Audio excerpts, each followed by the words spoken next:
Bonjour tout le monde, ici Jean-Claude Audette de Québec. Là, je voudrais faire une brève capsule sur la fonction d'onde de Erwin Schrödinger.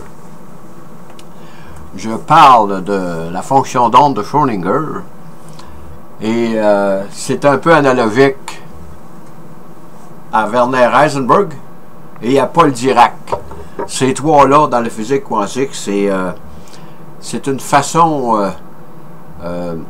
je dirais pas différente, mais trois moyens pour arriver au même résultat. La fonction d'onde de Schrödinger, elle permet de déterminer à tout instant la position de l'électron, la position géographique de l'électron, là. Ça, c'est du déterminisme à l'intérieur de l'onde de Schrödinger. C'est de déterminer l'électron. Et comment Schrödinger a trouvé cette formule, on ne l'a jamais su. Il ne l'a jamais dit. De toute façon, cette formule-là existe. Et elle est très utile en physique quantique, là. Et là, il y a eu un débat, je l'ai mentionné dans Heisenberg, dans le principe d'incertitude, c'est un peu la même chose, là. Schrödinger, tout comme Albert Einstein, croyait au déterminisme. Il était plus porté vers le déterminisme que le probabiliste.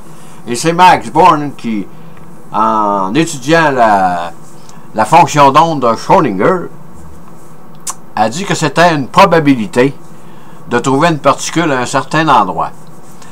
Et dans ces années-là, le géant de la physique quantique, c'était Niels Bohr. Et il a tranché en faveur de Max Born. À ce moment-là, ça s'est demeuré jusqu'à nos jours, là. Et comme je le disais pour Heisenberg, en 2010, les physiciens français, certains physiciens français ont pu suivre un électron sur l'onde de Schrödinger. Donc, elle existe vraiment à l'intérieur de la physique quantique. Et c'est un débat qui est encore d'actualité aujourd'hui parce que les physiciens avancent de plus en plus dans la compréhension de la physique quantique. Là, je ne m'étendrai pas là-dessus. Je vais clore mon petit vidéo en réitérant que Erwin Schrödinger, avec sa fonction d'onde, pouvait déterminer la position de l'électron un peu partout sur la fonction d'onde de Schrödinger. Ça, c'est du déterminisme.